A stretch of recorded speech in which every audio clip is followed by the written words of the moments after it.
Boa noite a todos. Estamos dando início a mais uma palestra do terceiro CIPO NEISE SED 2025, o ciclo de palestras online do Grupo de Pesquisa e Extensão em Síndrome de Ehlers-Danlos Hipermóvel. E hoje teremos o prazer de ter a palestra com o professor Dr. Marcos Lázaro, que vai abordar a influência da inflamação crônica sistêmica na Síndrome de Ehlers-Danlos. O professor Marcos Lázaro Domingos Guerreiro é bacharel em Ciências Biológicas, com ênfase em genética, e também bacharel em Direito. Possui seu doutorado e mestrado e doutorado em Patologia Humana pela UFBA e Fiocruz, além de uma especialização em Biologia Celular pela UFSC. Ele já é pesquisador há alguns anos do Grupo NEISE, da UNEB, Universidade do Estado da Bahia, e colaborador do LabPH da UFSC, com experiência em ciências biomédicas, especialmente patologia, imunopatologia, biologia celular e interação parasita-hospedeiro. Hoje ele atua como professor da graduação na Universidade do Estado da Bahia e em outras instituições, e também de pós-graduação nas áreas patologia, histologia, imunologia, bioquímica, parasitologia, na AFIA e na Unijorge. Além de tudo, é meu colega, parceiro, pesquisador há mais de 15 anos. Então, Lázaro, seja muito bem-vindo. Você tem em torno de 1 hora para a sua palestra e depois do intervalo nós teremos, então, a abertura para a roda de conversas. Tá bom? Boa palestra. Obrigado. Obrigado a todos os participantes, a todas que estão aí, né? É sempre um prazer a gente poder falar de ciência, ainda mais falar de ciência entre os amigos, entre os nossos alunos que também nos tornam nossos amigos. Hoje nós vamos falar sobre um tema que é um tema transversal, né? Mas que é um tema bastante interessante. O ano passado nós falamos sobre as alterações histopatológicas associadas à síndrome. Hoje nós vamos aqui falar sobre o processo inflamatório sistêmico silencioso, que é uma crescente, principalmente nas sociedades atuais, devido ao estilo de vida, à nossa alimentação, ao estresse, e como isso impacta, né, dentro do processo de reparo tecidual, associado também a outras patologias associadas, né? Mas como conceito introdutório, a gente não pode esquecer que a síndrome de Ehlers-Danlos compreende um grupo de doenças hereditárias do tecido conjuntivo. E aí, nesse momento, a gente já tem que abrir um parêntese, que o processo inflamatório, ele inicia-se no tecido conjuntivo. De que forma? A partir de uma lesão tecidual que pode vir por mais diversos agentes etiológicos, né? Esses agentes etiológicos podem ser traumas físicos, dentre eles mecânicos, podem ser agentes químicos. Dentre os agentes químicos, a gente tem uma catatal de substâncias, inclusive as alimentares, e também tem os agentes biológicos. Então, esse combo aí de agentes físicos, químicos e biológicos, e atualmente já se aceita, né, os agentes psíquicos, eles acabam alterando, na realidade, a homeostasia do nosso corpo. Em pacientes ou em indivíduos que ainda não são pacientes porque não têm um diagnóstico ou ainda não têm a expressão fenotípica com sinais e sintomas da doença, isso pode acarretar, como nós vamos ver lá na frente, uma desestruturação ainda maior do sistema de reparo. Lembrando que o reparo tecidual ele é dividido em cicatricial e em regenerativo.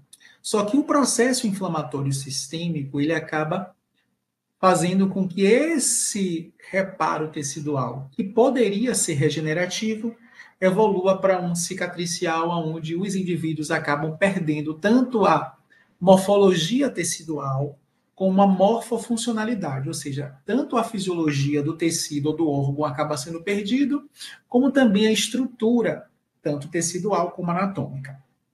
Então, dando seguimento, a síndrome é caracterizada, né, com 3 perfis, apesar de ter muitos outros, mas 3 perfis, eu acredito que sejam os 3 perfis que realmente tragam aí uma patogenicidade maior, traga um efeito debilitante, traga uma degeneração não só anatômica, tecidual, mas também social, que seria a hipermobilidade articular, com todos aqueles problemas que nós vimos o ano passado relacionados à estrutura anatômico e funcional e histológica do tecido, a fragilidade da pele, né? Lembrando que a pele é o maior órgão e ele é um órgão onde a gente tem um sistema imune de defesa extremamente importante, então esses indivíduos acabam tendo essa fragilidade de uma barreira, que é uma barreira importante, com estabilidade tecidual, e aí essas estabilidades podem também estar associadas a questões vasculatórias, tá?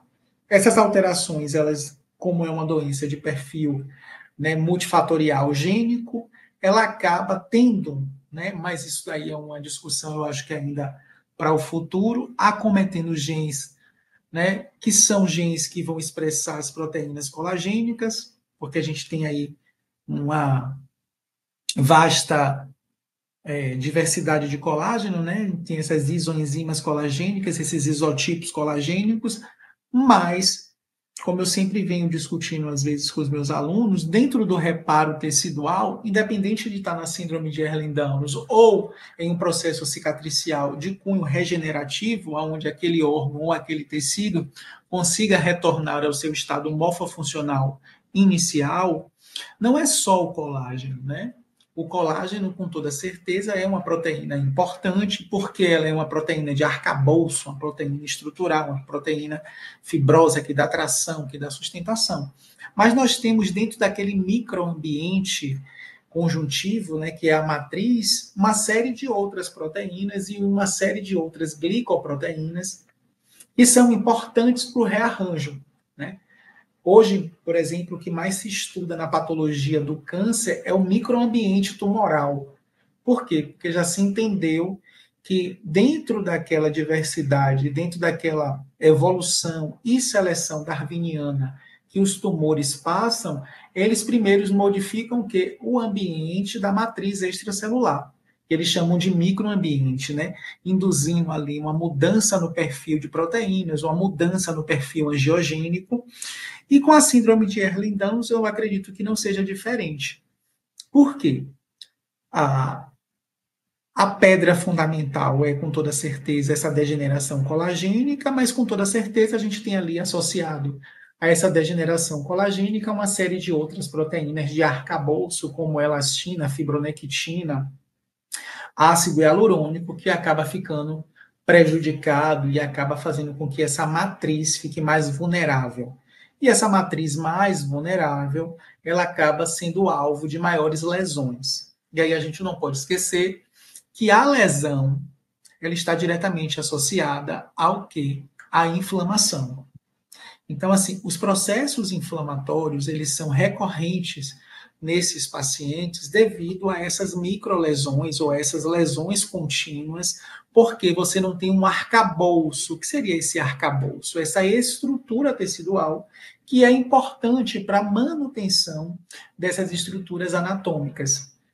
Então, esses órgãos, esses tecidos, esses sistemas como o vascular, ele acaba fragilizando ou ele acaba aí sofrendo essas microlesões, né? Essas alterações, elas resultam realmente em uma elasticidade, deixando essa matriz mais vulnerável, inclusive a danos físicos, químicos e inclusive a infecções, né? Que seria o que? Agentes biológicos, né?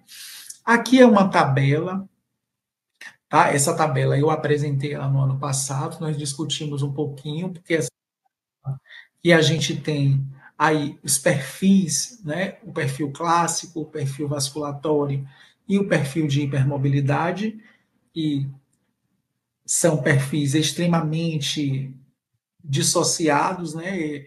No sentido deles não conversarem diretamente entre si, mas que eles têm ali, entre eles, uma aproximação, tá? O que é que acontece?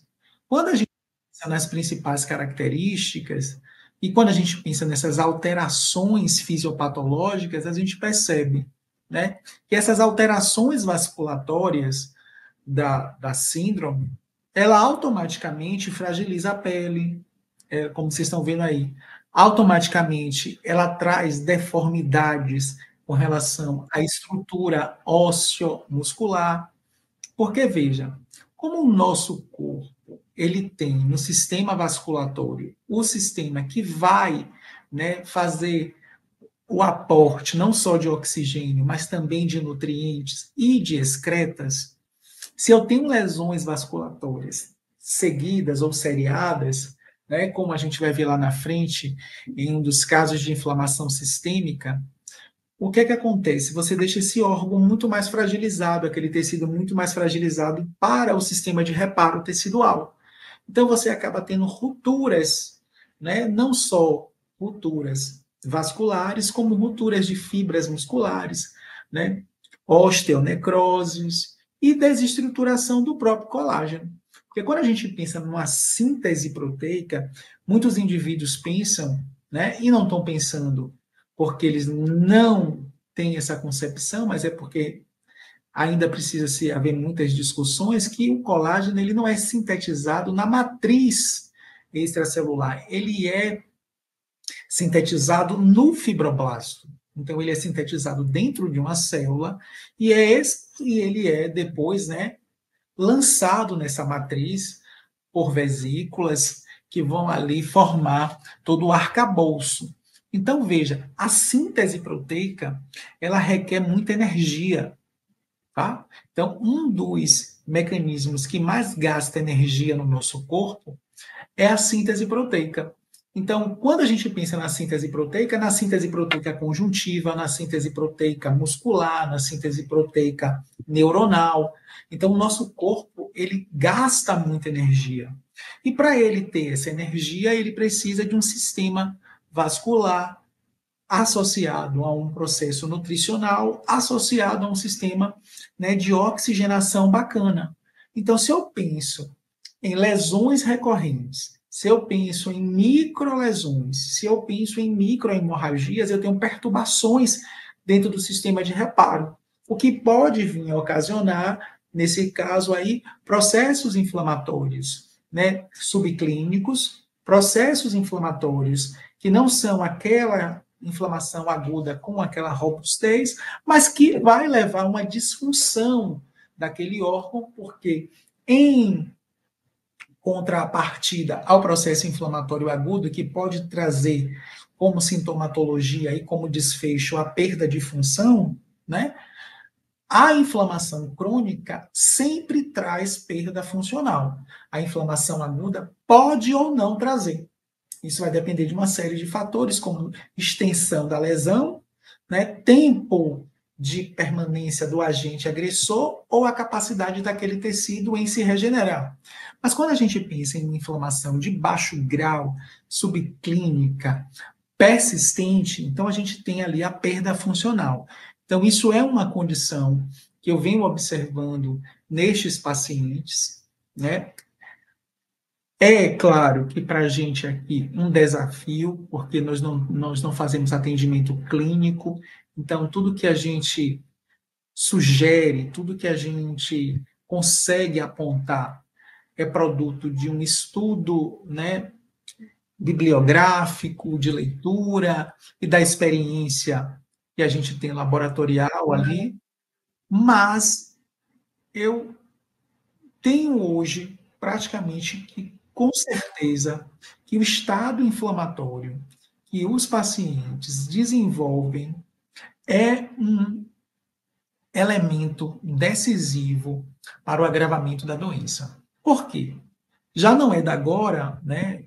Já tem esse aí mais de 2 décadas, e se comenta muito sobre a ação inflamatória para o agravamento de doenças neurodegenerativas, né? Hoje praticamente está batido o martelo que Parkinson, Alzheimer e diversas demências, elas iniciam-se por processos inflamatórios sistêmicos com desfecho final na demência. Então, eu acredito hoje que um paciente que tem um estado de inflamação permanente, crônico, subclínico, ele tem um processo neurodegenerativo, osteomuscular e tecidual agravado. E é isso que eu vou tentar mostrar hoje para vocês aqui. Né?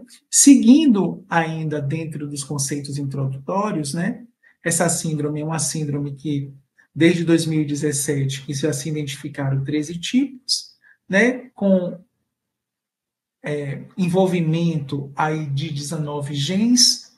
Esses genes, eles se interagem, né, dentro de uma perspectiva não só gênica, como epigenética, mas o nosso grupo tem estudado, né, a SED-H, que é a síndrome da hipermobilidade, dentro desse aspecto aí grande de tipos de Ehlers-Danlos, tá? O que vale ressaltar para vocês é que pode parecer que ela, né, seja uma síndrome de baixa frequência epidemiológica.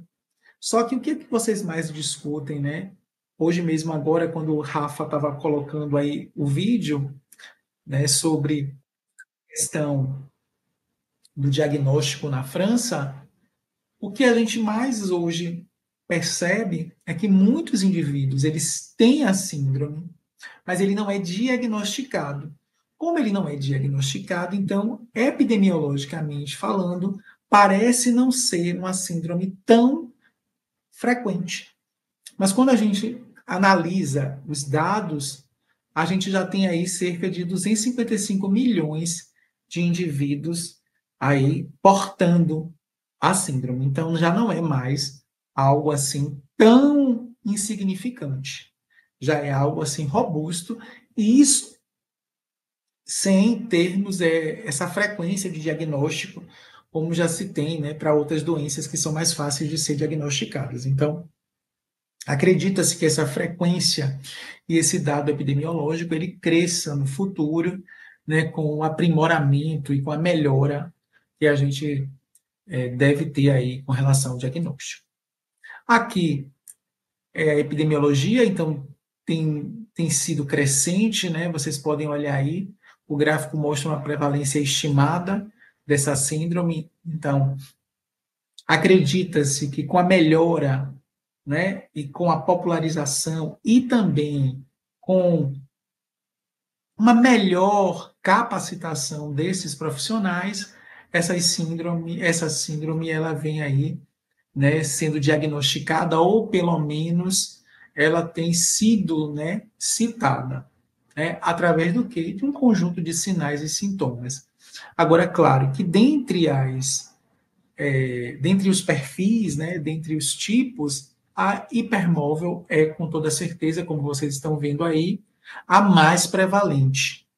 Então, é a que o nosso grupo estuda e é a que a gente vai discutir hoje aqui. Com base, né, em uma revisão ampla que eu fiz relacionado ao impacto do processo inflamatório, porque o ano passado nós falamos das alterações que já ocorriam nos tecidos de pacientes que tinham a hipermobilidade. Então, veja, esse ano, essa palestra ela é uma extensão, que talvez ela tivesse que vir na frente, talvez ela tivesse que vir primeiro, para que as pessoas entendessem o processo inflamatório como um desencadeador, né, de processos patológicos mais gravosos. Em que sentido?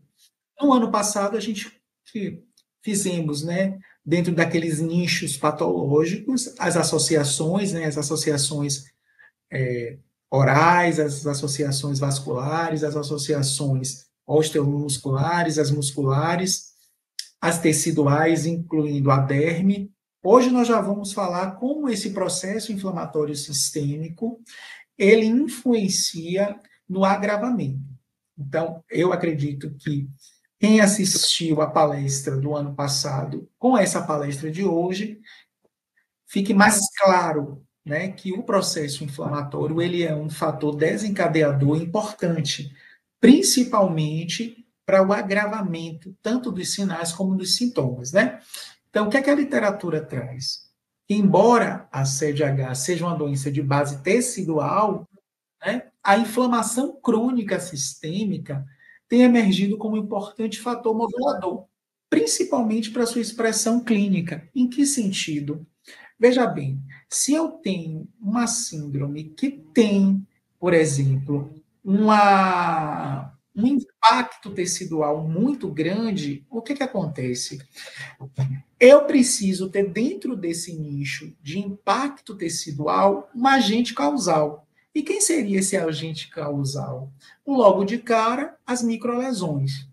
Essas microlesões, né, elas ocorrem devido à fragilidade do colágeno e da matriz extracelular.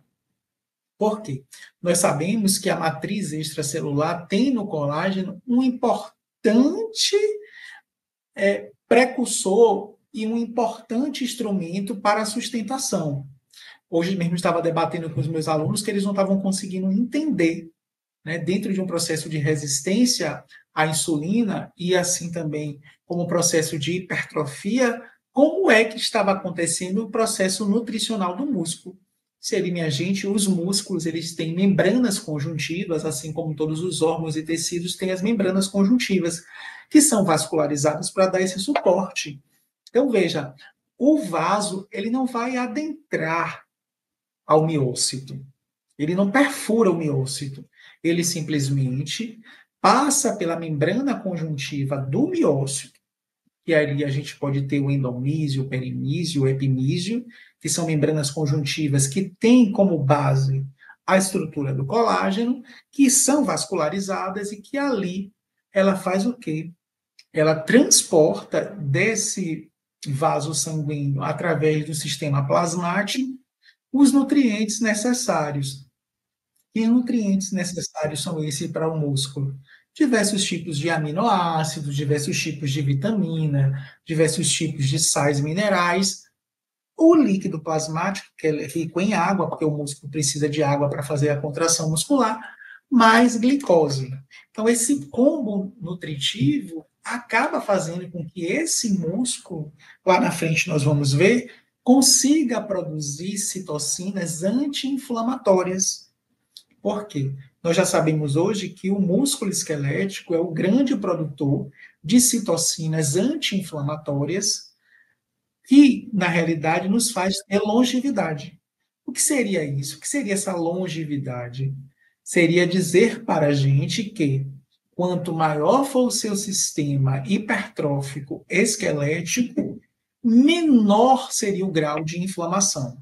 E aí, como a professora estava discutindo em uma das palestras aqui, que ela é fisioterapeuta, e ela estava falando, ou ela é fisioterapeuta, eu acho que ela é fisioterapeuta, ou ela é educadora física. Ela falando que uma das grandes limitações dos pacientes, né, que têm a CDH seria o quê? O exercício físico para uma hipertrofia exitosa. Por quê? Por conta das limitações mesmo osteomusculares. Então, veja, se o paciente que tem CDH, que tem essa hipermobilidade, ele não vai poder ter uma hipertrofia devido à questão mecânica, como um outro indivíduo que não tem a síndrome, então, no mínimo, ele tem que ser um paciente não inflamado. Por quê? Veja bem, se a inflamação ela atua como um agente deletério, não só para o músculo, porque ela leva à atrofia muscular, mas também ela leva à degeneração colagênica, pense um indivíduo que tem uma degeneração colagênica de base gênica com um fator que é um fator inflamatório. Então, isso aí é um combo de destruição tecidual. Então, o ideal é que esse indivíduo mantenha-se em um estado anti-inflamatório. Por quê? Inflamar, como a gente já sabe hoje em dia, é um fator modificável. De que forma? Claro que a gente não está falando aqui da inflamação de base fisiológica necessária para eliminar o agente agressor e induzir o reparo tecidual. Mas a gente está falando dessa inflamação sistêmica, que é uma inflamação crônica induzida, na maioria dos casos, pela obesidade ou por elementos pró-inflamatórios. Então, já que esse indivíduo ele não tem capacidade, né, devido a este problema de fazer uma hipertrofia robusta, a única solução que ele tem para que ele não tenha uma degeneração tecidual progressiva, de Repercussão osteomuscular seria o quê? Uma manutenção do estado anti-inflamatório. Este estado inflamatório, como vocês estão vendo, ele é caracterizado por uma produção contínua de citocinas pró-inflamatórias. Para quem não sabe, citocinas são proteínas com ação moduladora e sinalizadora que acaba sinalizando ou induzindo a apoptose, que seria a morte das células, ou a necrose por processos citotóxicos, né? O nome já é sugestivo, cito de célula, tóxicos às células, então ele liberam moléculas que são tóxicas àquela célula, que vai levar aquela célula a um processo de necrose, mas também elas têm capacidade de recrutar mais células inflamatórias. Então, o que acontece nessa inflamação sistêmica, subclínica, crônica? O indivíduo ele fica em um estado inflamatório aonde ele tem menor capacidade de se nutrir tecidualmente falando. Então, é aquele músculo que começa a ficar resistente à insulina, é aquele tecido conjuntivo, né, de suporte que a gente tem nos órgãos, que não consegue fazer uma boa síntese proteica, e associado a isso, a questão da degeneração de outras proteínas e a indução das mortes celulares. Isso tudo, vocês vão ver numa tabela ali, pode ser investigado através de marcadores, né, que a gente chama de marcadores plasmáticos, através de exames específicos. Então, a minha sugestão, se fosse um médico das pessoas que têm CDH, seria primeiro fazer uma investigação cardiometabólica, porque as pessoas que têm Ehlers-Danlos, elas têm uma propensão a ter problemas, né, valvulares, porque as válvulas cardíacas elas são baseadas em estruturas colagênicas, mas por que fazer essa investigação cardiometabólica? Para ter noção de como é que anda o perfil inflamatório desses indivíduos, para que ele possa ter aí um envelhecimento ou uma qualidade de vida melhor, tá? Aí nós temos essas diversas citocinas, são muito mais, mas as principais citocinas pró-inflamatórias que nós temos é a IL-6, a TNF-alfa, a IL-1-beta e outras proteínas que servem como marcadores que são inespecíficas, mas que estão presentes tanto na fase aguda como na fase crônica, tá certo? O que é que nos chama a atenção nessa questão instável que a síndrome tem como carro-chefe, mas que é agravado pelo processo inflamatório? A instabilidade articular e os microtraumas repetitivos. Aí vocês falam assim, por que uma instabilidade articular? Veja bem, histologicamente falando, nós temos 4 grandes grupos de tecido, né? O tecido conjuntivo, ele é dividido em tecido conjuntivo propriamente dito, com suas matrizes extracelulares que são variáveis, que nós discutimos o ano passado, né? A matriz óssea, a matriz cartilaginosa, a matriz sanguínea, a matriz adiposa, todas elas baseadas em colágeno, né? Nos seus diferentes tipos, ou seja, nas suas diferentes formas de colágeno. Mas o que acontece? Se eu tenho uma instabilidade articular, e veja que a articulação é um elemento de ligação entre o tecido muscular e o tecido ósseo. Eu não tenho sustentabilidade. E eu não tendo sustentabilidade, eu acabo provocando traumas não só nas minhas próprias articulações, mas no meu tecido, tanto ósseo como muscular. Porque veja, quando eu me desestabilizo, quando eu caio, eu não apenas tive uma torção, ou eu tive um desarranjo, ou um desequilíbrio da minha articulação. Eu acabo provocando, por extensão, ali, acometimento de lesões, tanto no músculo, como às vezes fraturas ósseas, estiramentos. Então, veja, tudo indica que o processo inflamatório crônico, ele fragiliza mais ainda. Porque o ano passado a gente discutiu as artrites com evolução para as artrose, né? Essas lesões, a literatura chama atenção que elas são causadas por células imunorresidentes. O que seriam células imunorresidentes? Seriam aquelas células que já estão nos tecidos e que são ativadas. Essas células elas podem ser ativadas por uma diversidade de citocinas ou pelas próprias microlesões. E aí a gente está dando uma ênfase aqui, principalmente para os macrófagos, que são uma das células com maior diversidade de modulação dentro do sistema imunológico, já que os macrófagos eles são responsáveis pelos gatilhos do reparo tecidual, tanto para regenerar como para cicatrizar, mas eles também são células que apresentam antígenos, são células que modulam, são células que induzem uma diversidade de funções, são células que fagocitam, e o mastócito.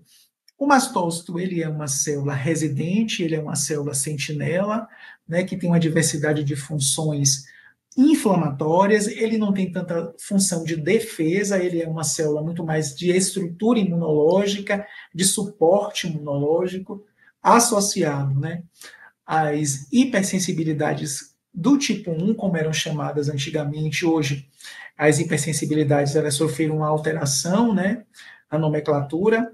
Hoje a gente já chama elas de hipersensibilidade mediadas por anticorpos ou por células.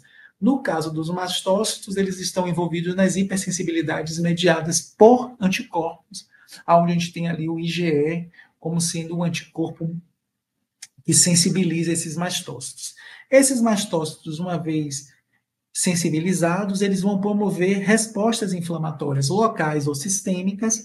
Aqui eu coloquei local porque eu estou falando de uma lesão tecidual em um determinado momento, mas se eu penso em uma inflamação sistêmica, então eu ativo esses mastócitos de maneira sistêmica. Tanto os mastócitos de mucosa, como os mastócitos de pele. E aí, eu chamo a atenção que dentro dessa evolução das microlesões teciduais, esse artigo aqui chama a atenção e o que acontece? A fragilidade desse tecido de suporte, que é esse tecido conjuntivo, leva a uma vulnerabilidade em diversos sistemas. Que essas microlesões, elas se intensificam com o processo inflamatório. Por quê? O processo inflamatório ele acaba degradando a matriz extracelular. Aquela matriz extracelular que tinha como base uma sustentação para o tecido, fazendo com que a matriz nova que venha não seja uma matriz de suporte, mas seja uma matriz de mera estruturação. O que seria isso? Seria você trocar a matriz extracelular por um tecido fibroso. Quando a gente pensa no tecido fibroso, a gente não pode pensar mais em uma matriz extracelular. A gente tem que pensar em um tecido que está sendo colocado ali, mas que não tem função mais de dar suporte com uma matriz extracelular. Ele apenas estrutura. E ele não faz uma estruturação como era anteriormente. Então, quando um órgão ele acaba substituindo a sua matriz extracelular por um tecido fibroso, ele tem perda funcional associada. Então, veja, eu tinha um órgão, eu tinha um tecido, uma cartilagem, uma artéria, seja lá o que seja, que tinha uma matriz extracelular, que dava suporte e estruturação àquele tecido, e agora, devido a essas microlesões recorrente à fragilidade daquele colágeno, mais o que a influência dessa inflamação, é aquele local passa a ter a substituição por um tecido não funcional. Então, progressivamente, esses pacientes vão tendo uma perda funcional mais significativa. Lá na frente eu vou mostrar um experimento realizado em camundongos, onde eles testaram a capacidade de osteonecrose e a redução do colágeno quando se tinha uma inflamação crônica sistêmica. O estudo é bem interessante, foi um estudo de doutorado, uma tese de doutorado de um dentista, que ele demonstrou, quando ele utilizou um modelo animal, que é um modelo experimental, para determinar, onde ele percebe que o processo inflamatório crônico reduz a produção de colágeno. Aí eu falei, não, esse estudo tem que entrar nessa palestra. Por quê? Veja, o que é que a gente está tentando aqui chamar a atenção? O que é que a gente está tentando fazer aqui? O que a gente está tentando é fazer com que esses pacientes que já têm um quadro clínico, que é um quadro clínico grave, com degeneração de tecido, não inflame.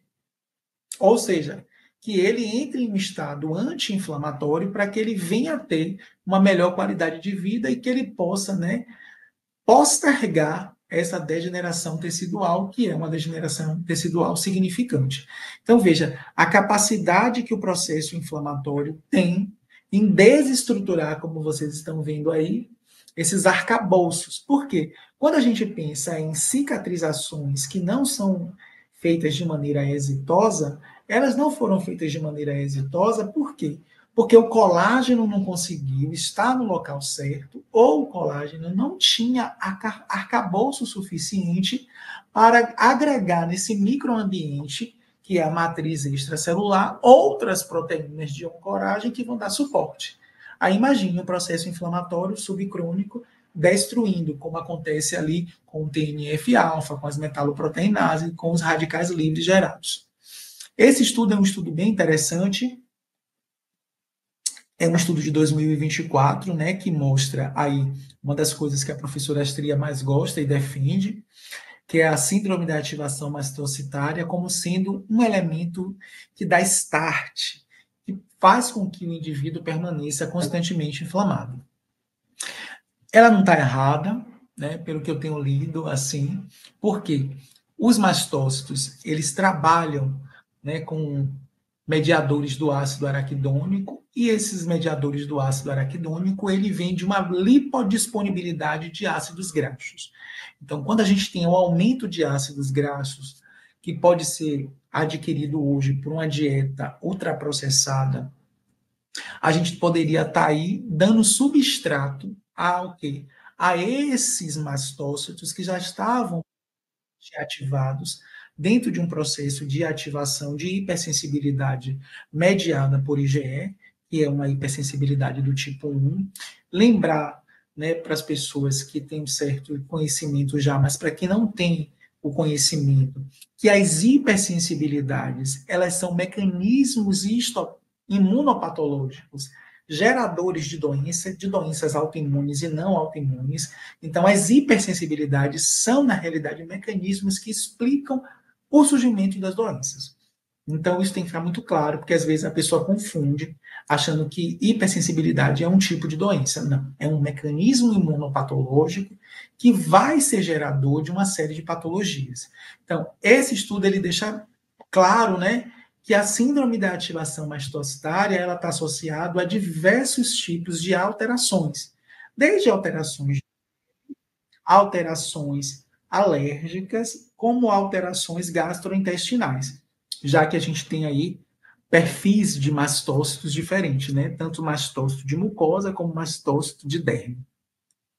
Aí é bem interessante, porque se vocês analisarem bem, veja que essa síndrome ou essa ativação de mastócito, ela é multifatorial, ela pode estar associado a medicamentos, ao uso de álcool, a meios de contraste, que seria ali algum tipo de alérgeno químico, a venenos, né, associados a heptenos, a variações de temperatura. Lembre-se, e eu sempre chamo isso a atenção, quando a gente pensa em processos alérgicos, né, como, por exemplo, asma, a gente tem uma base alérgena, que é o antígeno, mas a gente também tem ativação de mastócito por via não alérgena, né?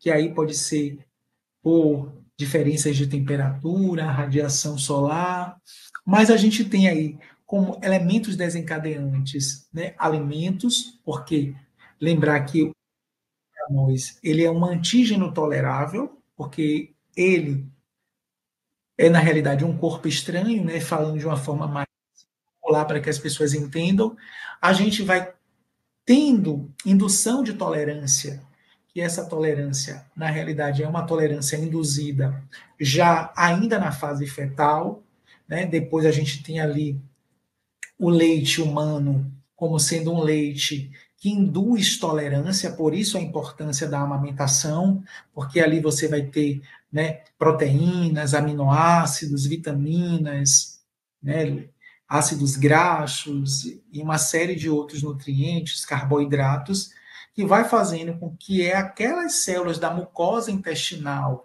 incluindo microbiota, célula residente, que é célula imunológica, célula tecidual, fiquem tolerantes a esses corpos estranhos e não venham a desenvolver processos alérgicos ou ativação de células de defesa sentinela, como o mastócito, né?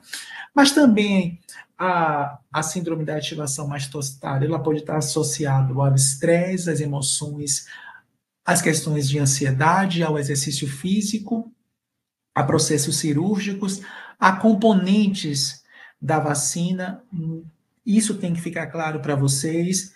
Vacina é importante, precisa ser tomada.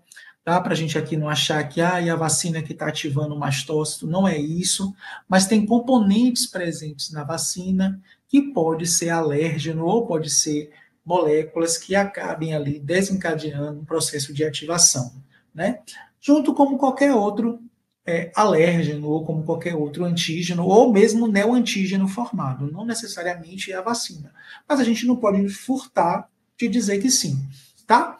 Aí a gente tem um perfil aí de ativação mastocitária que vai desde mecanismos ainda não solucionados, né, que são esses idiopáticos que ninguém sabe, mas por hipersensibilidade de reativação, ou mesmo por diferenças ou multiplicações de clones que já vêm reativos. Né? Alguns subtipos de sede, né, como a hipermóvel, há uma evidência já da ativação anormal de mastócito, com liberação excessiva de histamina. Essas triptases, que na realidade são enzimas que causam danos na matriz extracelulares e mediadores inflamatórios derivados de ácido graxo, como os do araquidônico. É que a gente tem as prostaglandinas, os leucotrienos e os tromboxanos, né? Isso intensifica uma neuroinflamação e acaba aí vendo, né, a desencadear problemas aí que estariam, por exemplo, associados à enxaqueca, a mal-estar, aquele sentido de náusea. Por quê? A inflamação, quando ela ganha proporções sistêmicas, elas podem estar produzindo ali TNF, interferon, que são citocinas, que trazem para a gente um mal-estar, uma náusea, que pode elevar a temperatura, inclusive causar aí vômito e outras sintomatologias desagradáveis, né? Dentro do perfil de mastócito, como vocês estão vendo, a gente tem aí um perfil bem amplo, né, com mastócitos de mucosa e mastócitos teciduais. Esses mastócitos estão distribuídos na pele, na mucosa intestinal, em ovéolos, né, que são ali no parênquima pulmonar, então pode dar um desconforto respiratório, pode fazer uma bronquiolite, na mucosa nasal, fazendo aquele desconforto, os espirros, né, nas matrizes conjuntivas de um modo geral. E associado a isso, né, isso é uma coisa que não deu tempo de eu me debruçar, porque o conteúdo era muito extenso, eu tinha que fazer uma leitura muito ampla, e a gente tem outras atividades, né? E no Brasil não dá só para a gente fazer pesquisa, a gente também tem que trabalhar de uma forma não só pesquisando, né? A gente também tem outras atividades que faz parte mesmo do professor aqui residente no Brasil. Mas, pelo que eu estava lendo, parece que tem uma atividade também, né, na resistência à insulina, no sobrepeso e no aumento dessa ativação mastocitária. Mas isso aí é coisa para próximo ano aí, coisa para eu discutir com o professor Everton, que é ele que está responsável por esses estudos aí. Mas tudo indica que há uma relação entre processos alérgicos, ativação mastocitária, inflamação intestinal e sobrepeso. Parece que tem uma tríade aí que acaba fazendo com que esses mastócitos fiquem mais reativos. Como vocês estão vendo aqui, o mecanismo imunopatológico de ativação do mastócito, classicamente, ele está baseado em quê? Um alérgeno ou um antígeno, ele é apresentado ao sistema imunológico através de células específicas, que são chamadas de células dendríticas, ao qual aquele alérgeno após ser apresentado as células como linfócito B e linfócito T, que são duas populações de células importantes da imunidade específica, com capacidade de fazer memória.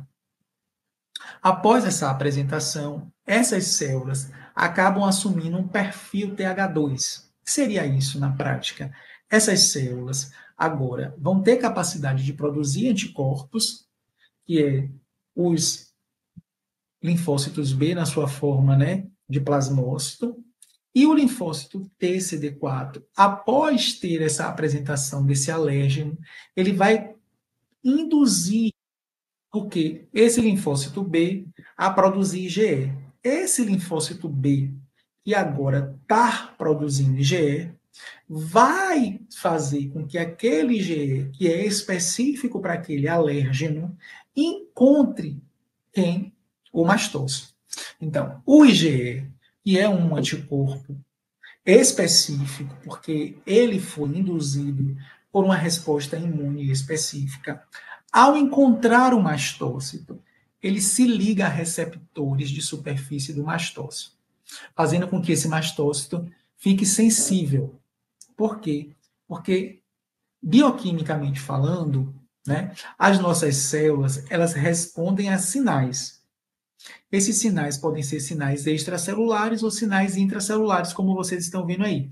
Nesse caso, ele está, né, sendo ativado por um sinal extracelular, que é um anticorpo. Então, o anticorpo gruda em um receptor de membrana de mastócito, deixando esse mastócito sensibilizado. Quando o alérgeno, ou essa molécula, encontrar com o anticorpo, ou seja, quando aquele antígeno tiver contato com aquele anticorpo que já está grudado no mastócito, esse mastócito ele se ativa, fazendo com que esse mastócito possam liberar grânulos inflamatórios. E esses grânulos são heparina, histamina, né, os derivados do ácido araquidônico, como os leucotrienos, que vai ativar mais a inflamação, ou seja, vai recrutar mais neutrófilos.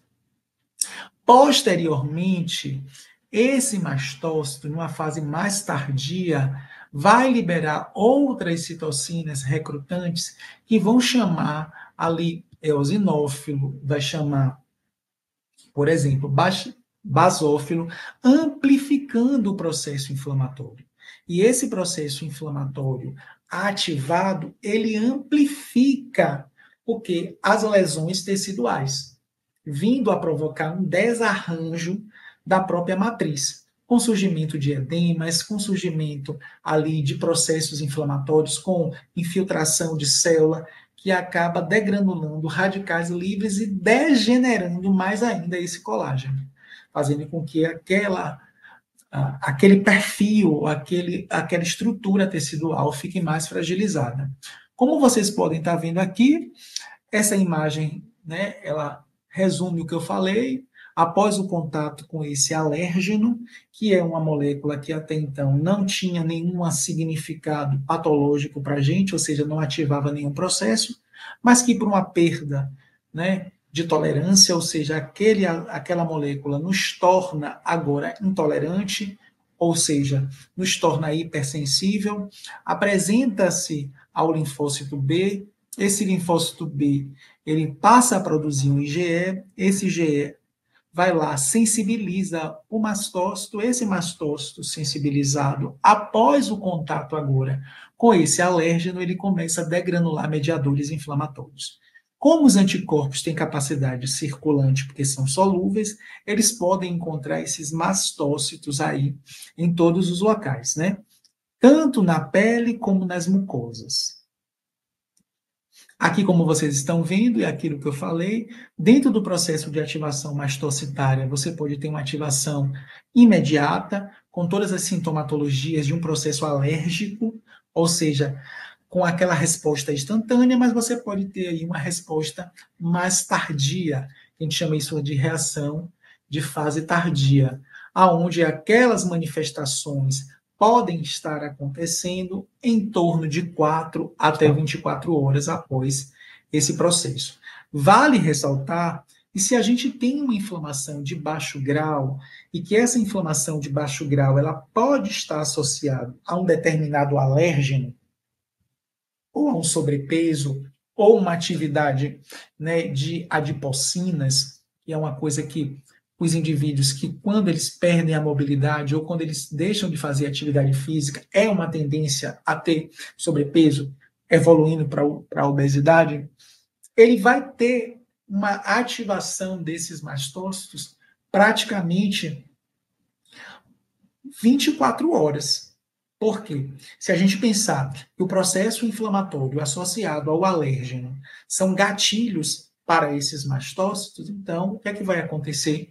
Esses indivíduos que têm nesse processo inflamatório sistêmico a base para a produção de mediadores inflamatórios, e esses mediadores inflamatórios têm capacidade de ativar mastócito, e mastócito depois vai ter capacidade de produzir mediadores inflamatórios, você fica em uma cadeia que se retroalimenta, tendo como resultado final a destruição das matrizes extracelulares e assim como de outros órgãos e de outros elementos estruturais, como o osso, como a gente vai ver ali a osteonecrose, e válvulas cardíacas, e quem sabe, né, evolução para neurodegenerações mais significativas.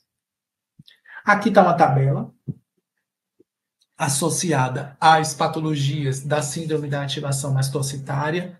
Então, a gente pode ter essa ativação mastocitária numa categoria clínica para doenças autoimunes, que aí já tem-se uma associação, né, entre mastócito e doença celíaca, lúpus eritematoso sistêmico, tireoidite de Hashimoto, artrite reumatoide, alterações gastrointestinais, como síndrome do intestino irritável, doença do refluxo gastroesofágico, gastrite crônica, colite, neurológicas e psiquiátricas, cardiovasculares. Então, a gente tem aí, né, aquilo que a gente achava que não era tão significante, né, porque eu sou professor de imunologia e acho que hoje a imunologia é a disciplina que mais contempla, né, mecanismos e descobertas, né? Não é à toa que os últimos Nobels aí foram todos na área de imunologia. A gente nunca parou para analisar o mastócito. A gente sempre achou que o mastócito era aquela célula insignificante que ficava no tecido conjuntivo como uma célula residente, responsável ali pela modulação de processos inflamatórios ligados, né, a essas hipersensibilidades que a gente chamava de imediata, que hoje são mediadas por IgE. Mas quando a gente para fazer uma análise mais transversal, a gente percebe que ela pode estar associada a diversas outras patologias, né? Patologias essas que podem ser dermatológicas, respiratórias, musculoesqueléticas e endócrino-metabólicas, que foi aquilo que eu falei para vocês, que parece que existe aí, na realidade, uma relação entre obesidade, resistência à insulina, inflamação crônica sistêmica e ativação de mastócito. Eu confesso para vocês que eu não me aprofundei nisso porque não tinha tempo, mas eu acho que talvez seja aí um dos pontos para o grupo aí, que é liderado pelo professor Everton, talvez estudar aí o próximo ano. Veja, outra coisa importante e interessante é que esse estado inflamatório sistêmico, ele é capaz de levar, né, aquilo que a gente chama de estado de fadiga crônica, tá? E isso já foi muito bem discutido, isso já foi muito bem analisado, isso já foi muito bem fundamentado quando a gente pensa numa evolução de pessoas que até então elas eram pessoas que não tinham sobrepeso e nem tinham obesidade, que ela tinha disponibilidade, né, física, ou seja, ela tinha vigor físico. Com o aumento da massa muscular gorda, ou seja, com a hipertrofia desses adipócitos e com o estado inflamatório induzido por eles, que gera uma resistência à insulina, gerando uma resistência à insulina, esse músculo esquelético, que são os músculos de força, que nos dão capacidade de movimento, eles ficam em um estado de fome. Só que é uma fome sem ter possibilidade de comer. Em que sentido? Assim, estou falando no sentido mais popular, porque às vezes tem pessoas que não são da área. Na resistência à insulina, o que acontece? A glicose ela acaba não entrando no músculo esquelético. E ela não entrando no músculo esquelético, o músculo esquelético começa a não ter o substrato energético para a produção de ATP, tendo que fazer vias alternativas, como proteólise ou queima, por exemplo, de ácidos graxos, o que para ele não é bacana, porque quando a gente pensa em uma proteólise, os radicais de nitrogênio acabam sendo tóxicos, assim como quando a gente pensa em uma beta-oxidação produzida nas mitocôndrias. Então, o que o músculo realmente precisa é converter glicose por um processo de fosforilação oxidativa até o que? ATP com produção de água e CO2, que aí vai ser jogado na corrente sanguínea através de um movimento fisiológico já muito bem elaborado e muito bem já treinado, né, pelos nossos tecidos, que vai deixar essa pessoa muito mais disposta, que é o que a gente consegue ver quando a pessoa consegue vencer a resistência à insulina. Quando ela vence a resistência à insulina, o músculo até então começa a produzir mais ATP, começa a melhorar sua síntese proteica e produzir citocinas anti-inflamatórias, tirando aquele indivíduo de um estado, né, de sedentarismo, não porque ele não queria, mas porque ele estava impossibilitado a um estado realmente proativo, dinâmico, aonde essa inflamação ela começa a ir desaparecendo. Então, quando a gente correlaciona o paciente que tem sede, que é um paciente que por questões, né, osteomusculares, eles acabam não podendo praticar atividade física de uma forma mais intensa, de uma forma mais, como é que eu poderia dizer assim, mais contínua, um candidato a ter uma resistência à insulina e, consequentemente, estar em um estado pró-inflamatório deletério. O que é que a gente consegue ver aqui? Esse é um artigo bem interessante, é um artigo que fala da disfunção autonômica cardiovascular e danos renais pelo papel da inflamação e do estresse oxidativo. Fica muito bem claro nessa imagem que essa inflamação crônica sistêmica estaria associado não só ao sobrepeso, mas principalmente a uma falta de atividade física, já que a atividade física moderada, controlada e muito bem estabelecida, que foi aquilo que a outra palestrante falou aí, ela é capaz de estabilizar diversos tipos de hormônios, assim como estabilizar e induzir a produção de moléculas antioxidantes, que a pessoa sedentária acaba não conseguindo produzir. E aí, como vocês estão vendo aí, né, esse processo inflamatório contribui para distúrbios associados à desautonomia, dor difusa, né, hipersensibilidades e distúrbios gastrointestinais. Então, veja que o processo inflamatório sistêmico tem as mesmas sintomatologias ou as mesmas características que o indivíduo que tem síndrome de Ehlers-Danlos hipermóvel. Então, veja que a inflamação e o estresse oxidativo acabam, né, sendo sinérgicos aos sinais e sintomas, ou seja, acaba amplificando. Por isso, quando eu estava estudando, né, as alterações histopatológicas do ano passado, eu falei, não, a próxima palestra que eu fizer, eu vou falar sobre processo inflamatório crônico sistêmico, como sendo, na realidade, sinérgico e aumentando o grau, né, de degeneração desses tecidos e também das atividades. Então, após eu começar a ler, ficou muito claro para mim que esses danos eles são sistêmicos. Por quê? Nós sabemos que os radicais livres eles têm capacidade também de se difundir através da corrente sanguínea. Dando prosseguimento, o que acontece? Essa inflamação crônica sistêmica, ela perturba o equilíbrio entre a síntese e a degradação da matriz extracelular, afetando essa homeostase tecidual e potencializando o quê? Dor e fadiga. Então veja que a inflamação, ela é um gatilho somatório sinérgico a todos o que sinais e a todos os sintomas que os indivíduos que têm Ehlers-Danlos têm. Então, dessa forma, o que é que a gente sugere? Que essa inflamação crônica sistêmica, ela amplifica os danos estruturais típicos da CDH.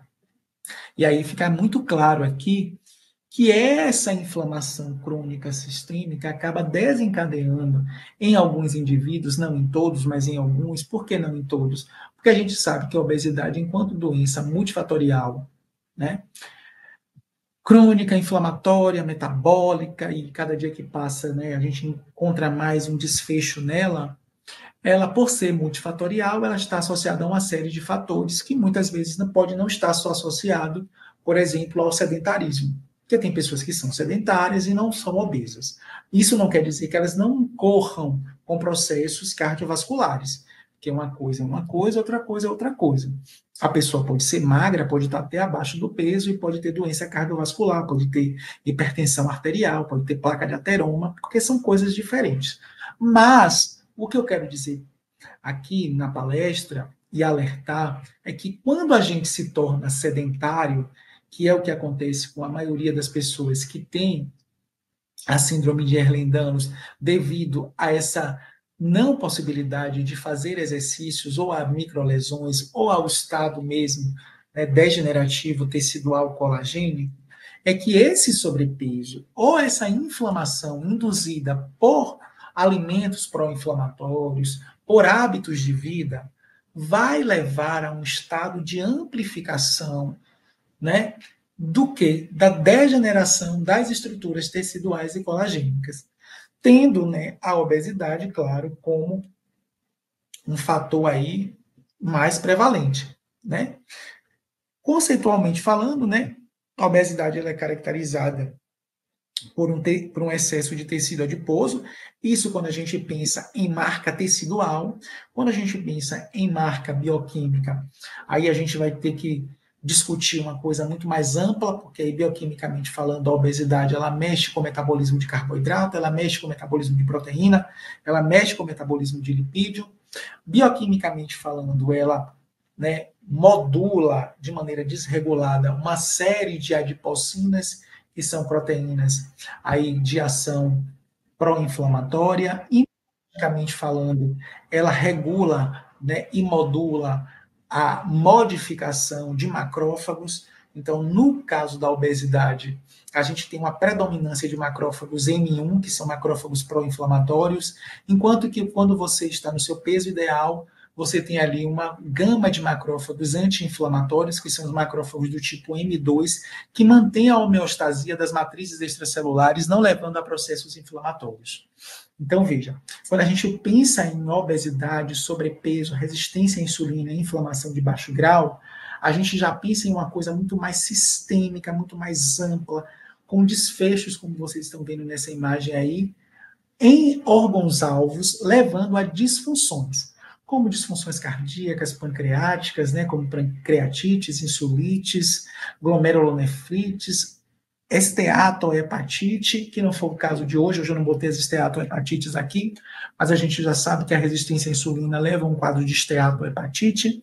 Né? As esteatohepatites, elas são processos inflamatórios crônicos que são, né, gerados ali devido ao acúmulo de gordura no fígado, está associado a alguns pacientes, né, com sede e com sedentarismo. Hoje eu trouxe a esteatose muscular, né, já que esteatose ela pode acometer diversos órgãos e tecidos, sendo a esteatose muscular realmente algo extremamente deletério para as matrizes extracelulares do músculo, ou seja, para aquela região ali do epimísio, do endomísio, fazendo com que esse músculo tenha menos força, com que esse músculo tenha menos capacidade de fazer contração muscular, que esse músculo fique realmente naquilo que a gente chama de fadiga crônica. Veja bem, esse artigo é um artigo bem interessante, é um artigo que traz aí, né, o sobrepeso, a resistência à insulina e esse processo de inflamação como sendo, na realidade, um indutor de degeneração muscular, fazendo com que haja esse acúmulo de triglicerídeos nesse músculo. E aí, o que acontece? Veja bem, eu sempre chamo a atenção dos meus alunos de patologia, e veja bem, olha a diferença de um indivíduo que tem 130 quilos, aonde desses 130 quilos, a maior parte da massa dele é gorda. ele não tem capacidade de se locomover, né? A locomoção dele é prejudicada.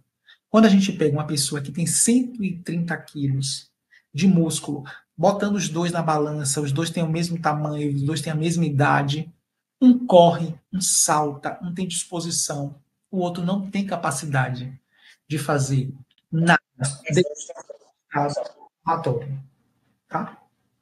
Então essa é, essa figura aí é bem interessante, como vocês estão mostrando aí, né? Esse estado inflamatório crônico, por exemplo, isso é uma coisa interessante, porque lá eu vou mostrar, né, as arterioscleroses, que pode estar associado também à sede, que o estado inflamatório sistêmico, ele é um indutor da redução do bom colesterol, que seria aquele colesterol chamado de colesterol que faz a limpeza das artérias. Todo colesterol é bom, depois isso é uma discussão para outra hora, mas ele reduz esse colesterol que faz a limpeza das artérias e ele, na realidade, amplifica o aumento do colesterol que leva a gordura para as artérias, porque ele está levando para os tecidos. Então, veja, para um paciente que tem fragilidade arterial, né, porque as artérias têm tecido conjuntivo em uma das suas camadas, né, que é a camada adventícia, que é aquela camada que dá estrutura e suporte às artérias, às válvulas, o aumento de colesterol, esse colesterol chamado de colesterol transportador de moléculas para o coração, para os tecidos, poderia estar induzindo processos de aterosclerose com formação de placas de ateroma e, posteriormente, estenose arterial, podendo fazer microtrombos ou mesmo diminuindo a perfusão sanguínea, né? Aqui, esse artigo é um desdobramento do mesmo, tá? Aqui mostrando que o tecido adiposo ele é pró-inflamatório, ele faz toda uma modificação do seu metabolismo, né, que era para ser um metabolismo não inflamatório, ou seja, bioquimicamente falando, o tecido adiposo ele era para produzir, né, hormônios benéficos e atuar como um tecido de reserva. Quando ele sofre essa hipertrofia, né, porque a gente tem dois tecidos que têm capacidade de se hipertrofiar. Um é o tecido muscular, que faz a hipertrofia proteica, né, ali nos sarcômeros, com actina, miosina, troponina, tropomiosina, e o tecido adiposo, com essas hipertrofias de triglicerídeos. Ambos competem entre si, porque quando um hipertrofia, o outro diminui. Ou seja, se você tem maior quantidade de massa muscular, você vai ter menor capacidade, ou você vai ter menor quantidade de tecido adiposo. Quando você tem maior quantidade de tecido adiposo, você tem menor quantidade de tecido muscular. Então, nós vivemos nessa briga entre um tecido anti-inflamatório, que é o tecido muscular, e um tecido pró-inflamatório, que é exatamente o tecido adiposo. Seguindo aqui, essa inflamação de baixo grau, ela tem repercussão também na cicatrização de feridas, ou seja, no reparo tecidual. E esse reparo tecidual, ele é importante, por quê? Porque o reparo tecidual está associado ao que? As matrizes colagênicas. Então, essa má cicatrização, ela é amplificada nos pacientes que têm inflamação crônica de baixo grau ou têm sobrepeso ou obesidade. Tá? Aqui é demonstrando, né, o artigo deixa muito claro que a inflamação crônica induzida pelo sobrepeso e obesidade não faz com que haja uma síntese correta de colágeno, assim como reduz a capacidade daquelas células tronco estromais. Nesse caso, a gente precisa estar atento ao fibroblasto, que seria a principal célula responsável pela síntese de colágeno, fazendo com que esses indivíduos sejam parcialmente prejudicados ou totalmente prejudicados na sua cicatrização. Tá? Então, temos que estar atento para isso. Isso daqui é uma tabela que a gente chama atenção, né, de como se perceber essa inflamação crônica, essa inflamação sistêmica de baixo grau, subclínica, porque geralmente as lesões elas têm uma fase pré-clínica e uma fase clínica. Na maioria das vezes, nós nos debatemos já na fase clínica, mas veja que a gente tem uma série de marcadores que são marcadores importantes e que precisariam ser verificados em pacientes que têm, né, a síndrome de Ehlers-Danlos. Aqui são outros marcadores. Esses marcadores são marcadores mais importantes, porque eles são marcadores extremamente pró-inflamatórios, como o TNF, que leva à necrose de tecido, degeneração colagênica, interleucina, né, que é a IL-1 beta, que ela é pró-inflamatório, ela induz febre, ela induz mialgia, ela induz aquela sensação de cansaço, ela induz processos inflamatórios agudos, fibrinogênio, que eleva o processo inflamatório sistêmico, que pode induzir formação de trombos, de microtrombos, ferritina, né, que ela é elevada, ela é capaz de induzir aí o que a gente chama de hiperinflamação devido a uma formação de uma reação extremamente deletéria, que são as reações de Pheton, que são reações que acontecem aí no plasma, levando à lipoperoxidação de tecidos, destruição de células, e esse estado pró-inflamatório leva à redução de albumina, que é uma proteína importante não só para manter, né, os níveis ali de pressão oncótica, reduzindo o edema, mas principalmente pelo quê? Porque ela faz transporte de nutrientes. Então, esse estado pró-inflamatório também poderia estar levando aí a uma desnutrição sistêmica. Aqui é um artigo bem interessante, mostrando que essa inflamação sistêmica, ela é indutora de sarcopenia, ou seja, ela é capaz de levar a uma atrofia muscular, levando e agravando o quadro de inflamação e redução do reparo. Ou seja, o que acontece? A obesidade e essa inflamação sistêmica, ela é capaz de levar a dor músculo-esquelética crônica, fadiga frequente, redução de gasto energético, levando ao quê? A um acúmulo de massa adiposa, ou seja, piorando o grau sistêmico desses pacientes, né? Aqui é um modelo, né, muito bem padronizado de como é que isso vai acontecendo, como é que esses pacientes vão perdendo força muscular, né? O acúmulo de gordura intracelular, que a gente chama isso de esteatose, que classicamente só é estudada, né, durante a graduação no fígado, mas que deveria ser estudado em outros órgãos, como rim, como coração, como músculo esquelético. No caso dos pacientes, essa mioesteatose, ela é extremamente importante. Porque se a gente está diante de um quadro, né, de uma síndrome que tem ali, né, no reparo tecidual, um prejuízo, tendo o colágeno como molécula base do processo de reparo tecidual, porque quando a gente pensa no reparo tecidual, a gente tem que ter colágeno. Quando a gente pensa, né, em uma cicatrização, a gente precisa ter colágeno. Quando a gente pensa em uma mioesteatose, ou seja, quando a gente pensa naquele tecido, que seria o tecido responsável por produzir citocinas anti-inflamatórias, que iria levar a um estado de reparo tecidual exitoso, se esses indivíduos ele entram em um quadro de inflamação sistêmica e de ganho de peso devido a essa falta de mobilidade que ele vai tendo com o avanço da doença, ele agrava de maneira significativa a perda de massa muscular, o que pode estar levando a ele no futuro a uma certa incapacidade de locomoção. Tá? Esse artigo também é muito interessante, ele fala sobre inflamação sistêmica, né? Considerações histopatológicas, considerações fisiopatológicas e considerações com disfunção metabólica.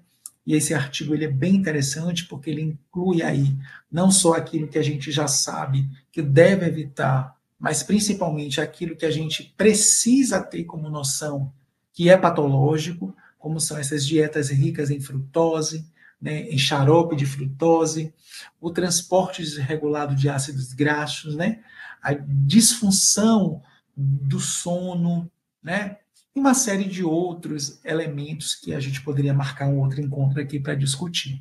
Tudo isso aí leva a um estado, né, de resistência à insulina, que leva à mioesteatose, que vai levar ao acúmulo de lipídios intramuscular, que vai levar esse indivíduo a uma fadiga crônica, ou seja, vai diminuir a capacidade desse indivíduo ainda mais de poder fazer suas atividades físicas e locomotoras, né? Isso aqui é um apanhado geral. Pelo adiantar da hora eu vou avançar, mas a inflamação crônica de baixo grau, a obesidade, ela tem uma repercussão no reparo tecidual direto. Veja que essas alterações podem também vir estar associadas a esse paciente, aumentando o grau de desconforto dérmico, ou vindo a ativar mecanismos inflamatórios que poderiam estar aí, associados a alguns sinais e sintomas que podem estar associados, por exemplo, à síndrome de Ehlers-Danlos, como cicatrizes atróficas, disfunções matriciais, acúmulos de pigmentação, produção, né, de granulomas e de sinais, né, que a gente chama aqui de pápulas filiformes, né, que dá aquele aparência assim de envelhecimento à pele e de suscetibilidade à pele. Esse artigo não, essa tese foi aquela tese que eu falei para vocês que demonstrou, né, através de um modelo experimental, que na realidade, né, os camundongos que ganhavam peso, ou seja, que era induzido nele uma dieta hipercalórica com ganho de peso e que entrava em um estado de inflamação crônica, eles tinham significativamente redução da produção de colágeno. Então a gente tem que estar atento a isso, para esses pacientes que têm CDH. Se eles estão em um quadro de inflamação crônica, sistêmica, a tendência é que ele tenha maior dificuldade ainda na produção desse colágeno. Então veja que essa aqui é uma imunohistoquímica, demonstrando, né? Isso aqui é o aumento, né? Do aporte de gordura no tecido. Então, aqui, como vocês podem ver, né? Isso aqui são cortes histológicos demonstrando o excesso de gordura, né? Em C e D, que vai corresponder, né? Numa imunohistoquímica aqui ao lado, em uma redução da capacidade de reparo e indução de quê? De osteonecrose, ou seja, eleva a capacidade de fazer necrose do tecido. E aqui, claro, que essas análises elas são semi-quantitativas, elas precisam ser provadas de maneira quantitativa. Então, isso aqui são, né, gráficos morfométricos, são gráficos que são utilizados, né, como forma de você representar uma quantificação mais apurada. E aqui fica claro, né, que em condições experimentais, a osteonecrose em obesos, né, e em obeso com osteonecrose é um fator decisivo para a redução na produção de colágeno do tipo 1. Então, vocês vejam que desse lado, você vai aumentando o processo inflamatório devido à produção dessas citocinas pró-inflamatórias naqueles camundongos que tinham excesso de peso e, consequentemente, diretamente proporcional, você ia diminuindo a produção de colágeno. Ou seja, aqueles camundongos que eram obesos e que eram obesos com osteonecrose, a produção de colágeno deles era quase que insignificante. Ou seja, você perdia muito na produção, você perdia muito na qualidade do reparo tecidual. Tá? Aqui são as principais patologias associadas ao processo inflamatório sistêmico. Então, a gente tem obesidade, diabetes do tipo 2, aterosclerose, artrite reumatoide, doença inflamatória, né, intestinal, como doença de Crohn, retrocolite, lúpus eritematoso sistêmico, síndrome metabólica, doenças neurodegenerativas como demência e, não menos, a nossa CDH. Aí, ó, a síndrome de Ehlers-Danlos. Então, veja que, na realidade, a gente tem que começar a pensar agora de uma forma mais metabólica, porque a gente tem feito, às vezes, algumas perguntas erradas, como a professora Astria falou. Às vezes, a gente fica associado muito a uma coisa, quando, na realidade, ela é multifatorial. Então, na realidade, para ter uma melhor qualidade de vida desses indivíduos que têm, né, já a doença em um estágio mais avançado, o estado anti-inflamatório tem que ser atingido, ou pelo menos tem que ser tentado. Aí mostra, né, que esses aspectos teciduais, essas cicatrizes desses pacientes podem ser agravadas, né, por um processo aí de insuficiência vasculatória ou de insuficiência, né, nutricional.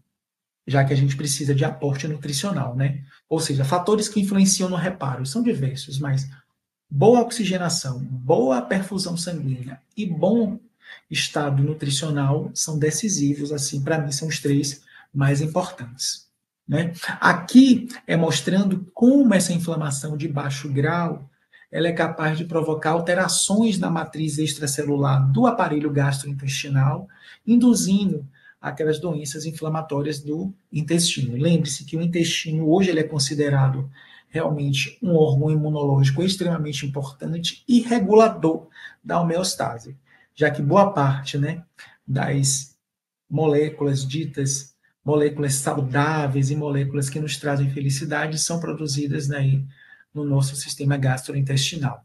Então, sobre o estado inflamatório, né, crônico, a gente acaba fazendo com que haja ali um afastamento, um aumento de permeabilidade do nosso sistema epitelial gastrointestinal, que é um sistema extremamente importante, uma barreira imunológica importante, que ela é uma barreira inata, que não vai permitir a passagem, por exemplo, de micro-organismos ou toxinas, mas que com esse processo inflamatório crônico, ele acaba fazendo uma permeabilidade ou entrando mesmo em necrose, fazendo com que essas substâncias elas acabem chegando na região abaixo do epitélio, que seria ali na lâmina própria, onde a gente tem a matriz extracelular induzindo o processo inflamatório, que vai ser ele responsável, por exemplo, por todos aqueles sinais e sintomas associados às doenças gastrointestinais, né? O tecido conjuntivo frágil, como acontece nesse estágio aí, pode, né, estar diretamente relacionado a uma deficiência de colágeno no intestino. Ou seja, essa pouca produção do colágeno, que já é muito bem diagnosticada, ele pode ainda entrar em um estado de deteriorização devido a esse estágio inflamatório, aumentando a permeabilidade da parede intestinal e levando ao quê? Ao surgimento de processos inflamatórios, a doenças autoimunes, a quebra da barreira hematoencefálica, porque vai passar toxinas e vai passar micro-organismos que têm capacidade por processos inflamatórios lá na meninge de quebrar essa barreira, e má absorção nutricional, levando esses indivíduos a terem aí um estado de desnutrição. Aqui é um outro artigo que chama atenção, né? E esse estado de inflamação sistêmica gastrointestinal é capaz de iniciar ou de levar aí a doenças autoimunes com crises alérgicas, ativação mastocitária, metaplasias e, posteriormente, até mesmo o surgimento de câncer, já que o câncer, né, de intestino é o câncer que mais aumenta epidemiologicamente falando. Aqui foi um artigo bem interessante que fala sobre a síndrome do Ehlers-Danlos e distúrbios gastrointestinais. Quando a gente faz essa associação, a gente vê que, com o tempo, a inflamação intestinal crônica pode desacelerar o metabolismo, aumentar a resistência à insulina, alterar o armazenamento de gordura, explicando por que algumas pessoas acabam indo ao sobrepeso e também ativando uma série de sintomas que estão diretamente associados às pessoas que têm CDH. Tá? Aqui, histopatologicamente falando, né, para ser mais visual, vocês podem estar vendo aqui uma mucosa intestinal normal, sem nenhum tipo de processo inflamatório, sem nenhum infiltrado inflamatório, com as matrizes extracelulares muito bem estabelecidas, né, dando arcabouço, dando a estrutura, dando suporte, para que você tenha o sistema vascular, já que o sistema vascular ele passa por dentro do tecido conjuntivo, levando ao quê? A um bom estado nutricional, a um bom estado, né, de vigilância imunológica através do epitélio aqui, que vai formar essa barreira, né, inata, fazendo com que esse indivíduo tenha mais disposição, que ele tenha uma melhor qualidade de vida. Isso vai acarretar em uma maior produção de melatonina e uma série de outros mediadores que não dá para a gente discutir agora. Aqui a gente já vê um indivíduo que vem a desenvolver essa inflamação crônica de baixo grau, levando a um quadro, né, de desestabilização do aparelho gastrointestinal, levando a menor taxa de absorção, a um estado de edema, porque ele vai ter menos disponibilidade de nutrientes, então ele vai ter menos disponibilidade de aminoácido, então ele vai ter redução na síntese de albumina. Então, é um combo realmente que amplifica para o paciente que tem CDH sinais e sintomas e acaba por avançar de maneira precoce nessa neurodegeneração aí, nessa miodegeneração. Aqui já são acometimentos cardiovasculares que podem estar associados não só à síndrome, mas a doenças cardiovasculares. Né? Lembrar que a maioria dos pacientes, eles têm aí distúrbios cardiovasculares na sua maior fase da vida, numa fase pré-clínica, que seria essa fase onde não apresenta nem sinais e sintomas, mas que quando ele chega numa fase pré-clínica, ele já tem acometimento ali com formação de aneurisma, que a gente discutiu o ano passado, formação e oclusão com produção de trombos e a arteriosclerose, porque a arteriosclerose é um desfecho importante da inflamação sistêmica. Como vocês estão vendo aqui, aqui é uma figura mostrando o processo de inflamação arterial, que necessariamente eu precisaria ter um bom sistema de reparo. Como eu não tenho um bom sistema de reparo, devido a esse processo de degeneração colagênica, eu posso estar criando aí placas instáveis. O que seriam placas instáveis? As que têm uma menor camada de colágeno. Porque quando a gente pensa em placas estáveis, são aquelas placas mais fibrosas. São aquelas placas que têm maior estabilidade, ou seja, que não se rompem com tanta facilidade.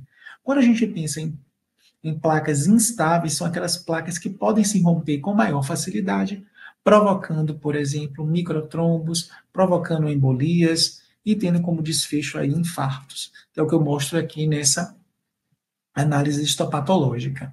Então, aqui você está vendo uma placa instável, né, com a capa fina de colágeno, já que o processo ele é um processo baseado em um reparo colagênico, e aqui uma placa estável, que é uma placa onde tem menos chance de se romper, devido a essa estabilidade. Então, provavelmente, isso aqui a gente teria que fazer um estudo mais aprofundado.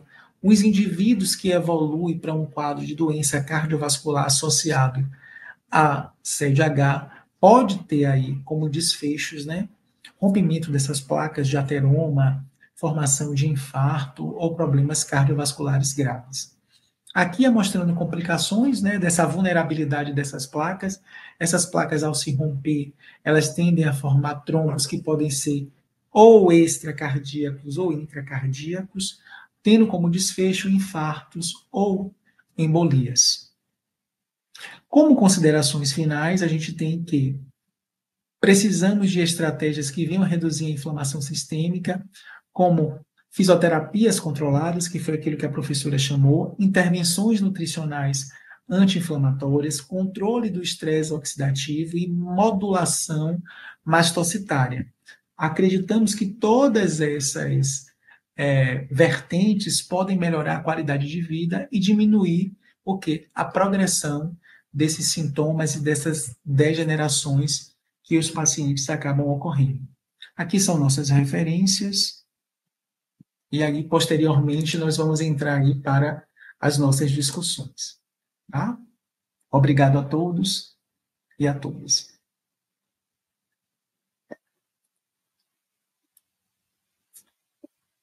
Excelente, Lázaro. Muito obrigada. Por nada, a senhora manda. Agora a gente vai... Pegar. Parabéns de novo.